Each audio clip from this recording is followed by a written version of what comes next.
twamaze gufata ingamba z'uburyo tugomba kubaho n'uburyo tugomba kugira imiryango mizima kandi irambye. Ndabashimiye cyane rero abantu mukomeje kunyereka ko turi kumwe, abantu mukomeje gukora subscribe, abantu mukomeje gusharinga bagenzi banyu kugira ngo ubutumwa tubashe kubusangira, tubashe kugira amagara mazima, tubashe kugira imiryango mizima ifite ireme. Ndabashimiye cyane. Ndetse nawe utarakora subscribe ndizera ko urayikora cyangwa se uzayikora mu gihe kiri imbere, kandi mukomeza gusangiza bagenzi banyu kugira ngo tubashe kugira ubuzima bwiza. Nkuko twabisezeranye rero, iyi video tugiye kuganira ku kirekeranye n'ubuzima. Twabivuze bushize tuvuga ku buzima rusange, uburyo dushobora kugira amagara mazima. Kurikiraho twongeye tuvuge ku muryango, ibibera mu rugo iwacu mu muryango n'uburyo dushobora kugira imiryango mizima. Ubu rero tugiye kuganira ku kijyanye n'imirire, uburyo dushobora kuboneza imirire yacu tukagira ubuzima bwiza bikomotse mu buryo twariye, bikomotse mu buryo dufata imibiri yacu. Insanganyamatsiko rero yacu kano kanya iravuga ngo kurya ukarenza urugero. Tugiye kureba ku ngaruka ziboneka iyo umuntu yariye akarenza urugero. Se ni ryari umuntu ashobora kurya akarenza urugero, kandi n'icyo umuntu ashobora guhora igihe byagenze gutyo. Kurya ukarenza urugero rero ni iki? Wakwibaza ngo ese ni ryari umuntu ashobora kurya akarenza urugero? Biba byagenze bite ryari umuntu ashobora kurya akarenza urugero?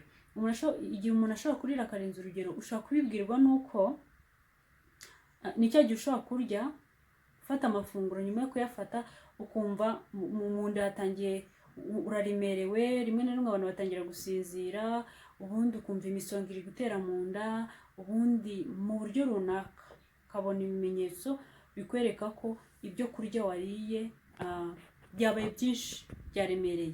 Akenshi ikimenyetso gikunda kwiganza cyane nuko no gusinzira, no kurya umuntu akahita yumva agiye kuryama. Kandi tuzareba ingaruka cyane cyane atari nonaha, mu kindi kiganiro cyacu tuzareba ingaruka cyane cyane zishobora kuboneka,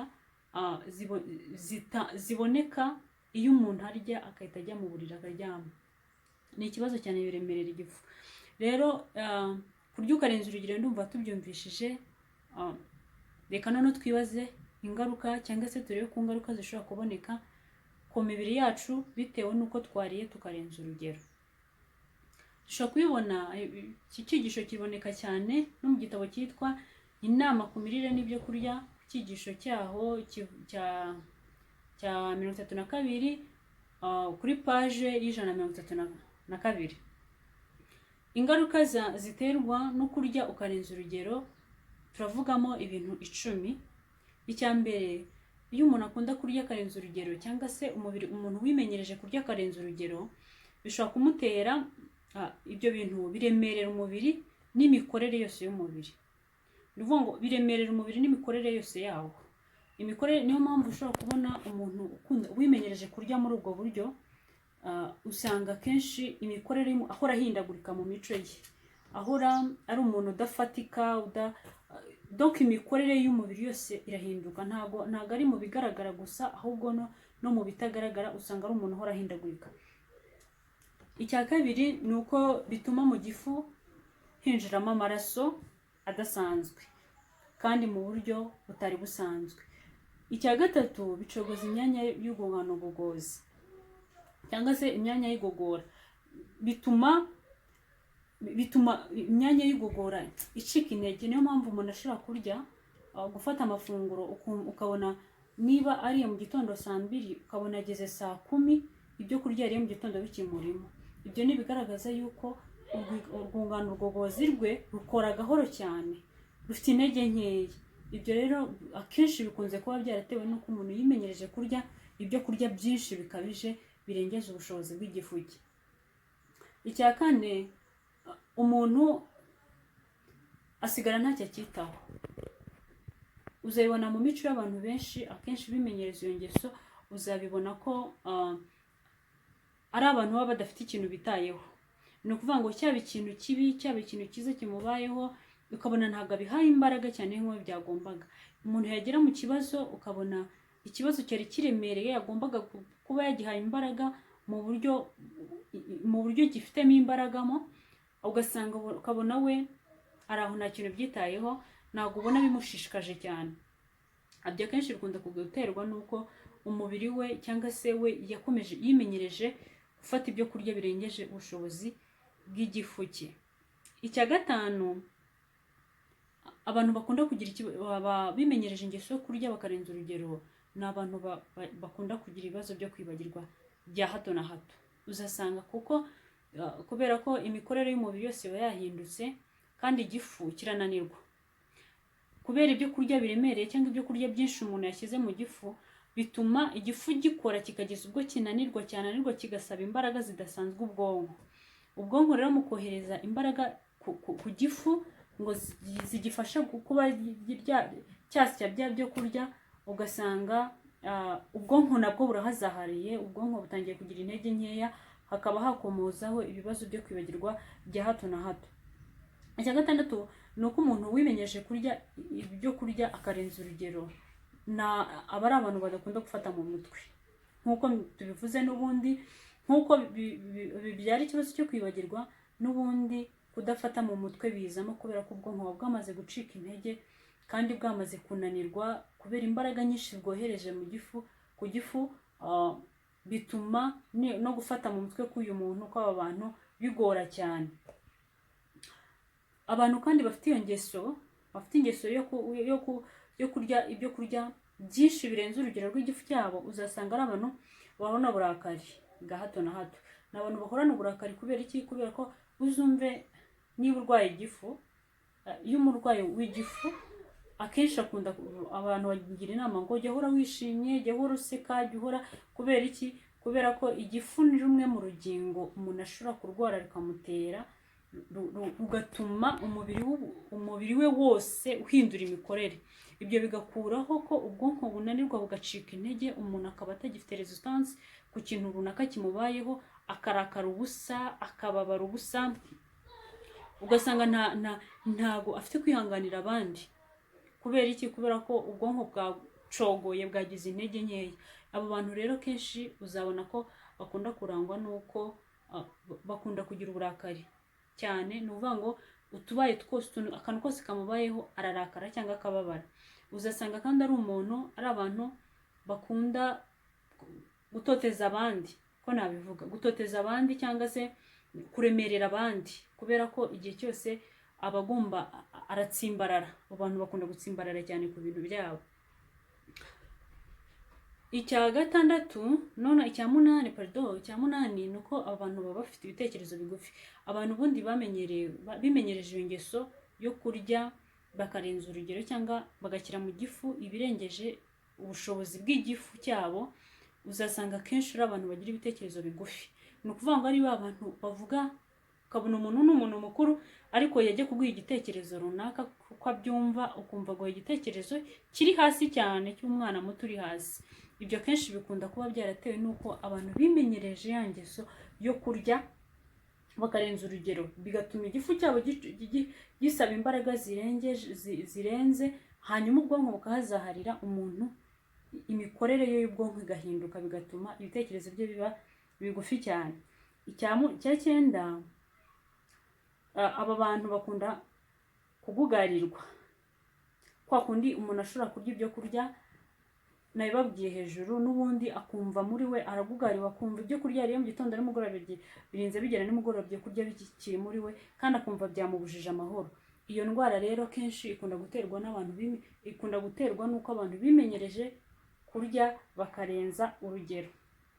Icya nyuma, aba bantu bakunda gusinzira mu gihe kitari ngombwa cyangwa mu gihe kitateganijwe. Donc mu masaha atari yo gusinzira bo barasinzira. Uzarebe niyo mpamvu iyo umuntu yariye akarenza urugero, n'ibyo natangiye mbabwira mbasobanura kurya ukarenza urugero. Iyo umuntu amaze kurya ibyo kurya yarengeje urugero, atangira kumva ananiwe, atangira kumva ashaka gusinzira. Niba ari umunyeshuri akaba yariye akarya byinshi, iyo asubiye mu ishuri nyuma ya saa sita, niba yari ifunguro yafashe saa sita akaba yariye agasubira mu ishuri, uzasanga nyuma ya saa sita asinziriye. Uzasanga niba ari umukozi ku kazi, ari mu kazi, uzasanga nyuma ya saa sita yubitse umutwe ku meza asinziriye. Rero icyo ni sinye imwe cyangwa se ni ikimenyetso kimwe mu bigaragaza ko umubiri wacu cyangwa imibiri yacu turimo turayiha ibyo kurya, turimo turashyiramo ibyo kurya birengeje urugero cyangwa se birengeje ubushobozi bw'igifu kigomba kubyakira.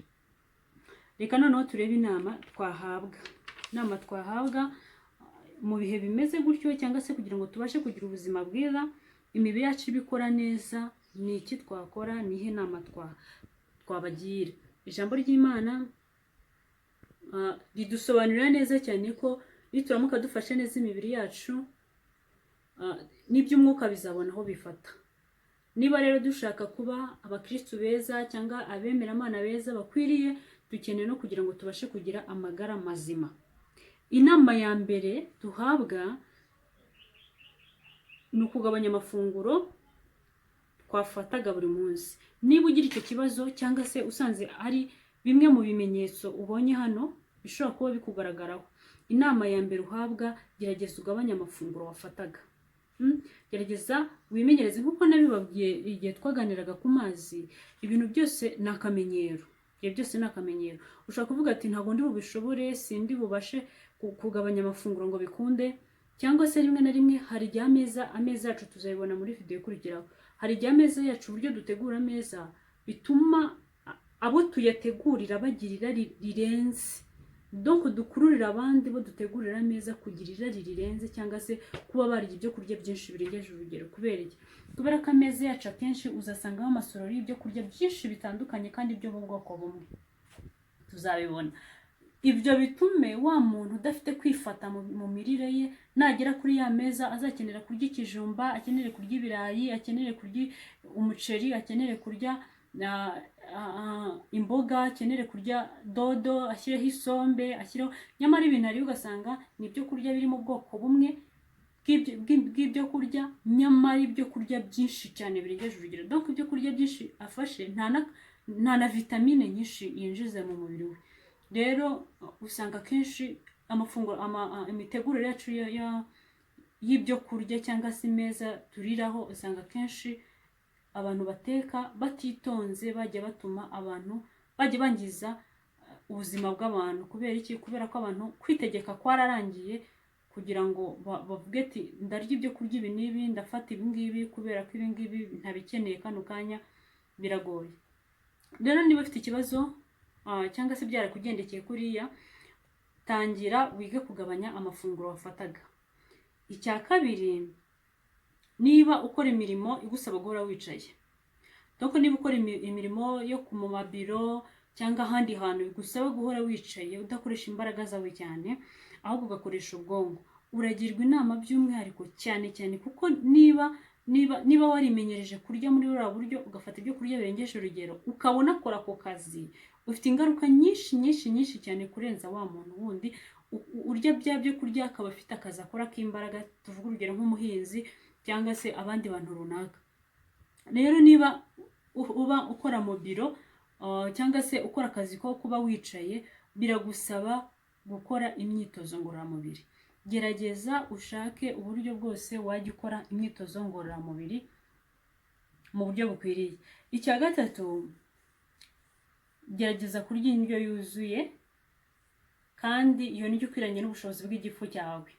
Donc gerageza, niba bya bindi nababwiraga amakosa tujya dukora tugeze ku meza, ukabona umuntu nyine afashe bya bijumba, ashyizeho ibijumba ku isahane, ashyizeho ibirayi ku isahane, ashyizeho igitoki, ashyizeho, nyamara bya bijumba na bya birayi byose biri mu bwoko bumwe bw'ibyo kurya.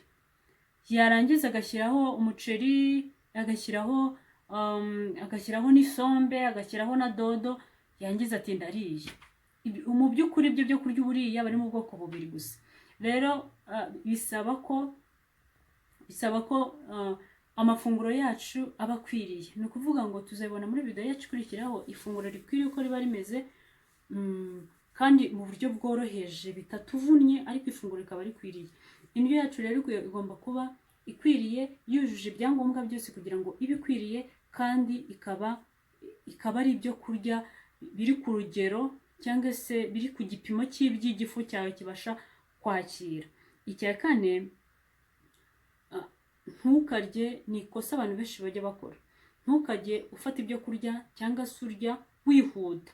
Igihe ubona ko udafite umwanya wo kurya, udafite umwanya uhagije kugira ngo wicare urye, ukacanga ibyo kurya byawe, byaba byiza ubiretse aho kugira ngo ubirye wirukanka ahagaze. Hari abantu njye mbibona wenda uyu munsi amashuri yarafunze ariko mu gihe runaka azafungurwa, none abanyeshuri bagiye ku ishuri bamuhaye ibyo kurya, afashe isahani ahagaze, akarya vuba bakagenda bura byo kurya, ntacyo bimarira umubiri habe na gato, ahubwo birawangiza. Ubwo rero gerageza ushaka umwanya utuje. Tuzabibonaho abahanga baravuga ngo igihe cyo kurya cyagombaga kuba ari igihe cyiza, igihe abantu bose bishimira, igihe umuntu yicara akarya ntagire ibindi bintu bibi akibunza cyangwa se akareka gutekereza ku bibazo runaka afite, ahubwo agatekereza ku bintu byiza gusa, akicara akarya atuje kandi umwanya uhagije. Bizafasha imibiri yacu, bizafasha igogora ryacu rigende neza, kandi umuntu azagira amagara mazima. Icyanyuma, inama ya nyuma duhabwa, ntugafate ifunguro rimwe ritajyanye n'ibyo kurya byawe, cyangwa se ntugafate ifunguro rimwe icyarimwe n'ibyo kurya. Ndabivuga gute? Ntugafate amafunguro amwe. Reka ntange nk'urugero. Tuvuga urugero byo bindi nababwiraga n'ubundi nababuzaga n'ubundi, ni kwa kurya ibijumba, ugashyiraho umuceri, ugashyiraho ibirayi, ugashyiraho ibyo bintu byose ushyizeho aho ngaho biri mu bwoko bumwe. Nyamara ibyo ikintu biri gufashe biratuma ibyo kurya ugiye kurya cyangwa se isahani ugiye kwariraho ibyibwa bibe byinshi cyane, nyamara nta kintu biri bumarire umubiri. Donc ni ibiryo byo kurya by'ubwoko bumwe kandi ku ifunguro rimwe. Yes, ni ibyo kurya by'ubwoko bumwe, duko ntugafate ibyo kurya by'ubwoko bumwe ku ifunguro rimwe kandi ibyo kurya akaba ari iby'ubwoko bumwe. Ntago ari byo. Byaba byiza uyu munsi uriye ibijumba, ukirira dodo zawe, ukishyiraho utwo dushyimbo, ukikomereza. Nimugoroba ukaza gufata bya birayi byawe, ugashyiraho n'ibindi, ariko udafashe ibirayi n'ibijumba n'umuceri byose ngo ubivangire rimwe ubirye. Icyo nicyo kibuzijwe, nicyo navugaga. Reka noneho twakwibaza ngo none se ni uruhe rugero rw'ibyo kurya umuntu agomba gufata? Ni uruhe rugero rw'ibyo kurya umuntu agomba gufata? Ni ikibazo umuntu ashobora kwibaza kugira ngo umuntu abe yariye neza kandi ibyo kurya bye ntabe yarengeje urugero. None urugero rw'ibyo kurya umuntu yafata ni uruhe? Mu by'ukuri ni uko nta muntu ushobora kuguha urugero rw'ibyo kurya wafata, ahubwo wowe ubwawe niwe ushobora kwigenzura, ukagenzura igifu cyawe uko kingana, ukagenzura ibigomba kujyamo, kandi bigatuma ugira amagara mazima, wumva umeze neza. Hari ukuntu umuntu ajya kurya yumva ashonje, akajya kurya yumva akeneye ibyo kurya, yamara kurya kumva nibwo umubiri umerewe nabi kurenza mbere yuko afata amafunguro. Icyo rero aba ari ikibazo. Baba bivuze ngo ibyo kurya wafashe birengeje ubushobozi bw'igifu cyawe. Ni byiza rero ko wigenzura, utangira kwigenzura kugira ngo ubashe kumenya ibyo kurya ndi bufate ni ibihe, cyangwa se biri ku rugero rungana iki. Reka rero dusubirikire aha ngaha. Murakoze cyane kuba mwankurikiranye cyangwa mwanteze amatwi. Nizere ko tugiye gusuzuma indyo yacu n'imirire yacu, tugiye kwicara tukizuzuma tukamenya igifu cyacu kijyamo ibingana iki, kugira ngo ejo tutazarya tukagihereza ibyo kitabasha kwihanganira. Ndabashimiye rero, nizere ko mugiye gukora subscribe. Namwe mwayikoze, ndabashimiye cyane. Mwarakoze gukomeza kudukurikirana. Turi kumwe muri video zacu zikurikiraho. Nanone tuzaba tuganira ku bijyanye n'imirire, uburyo dushobora kurya indyo yuzuye kandi mu buryo bworoheje. Ngero na Reme Nadine Amahirwe, mugire ibihe byiza.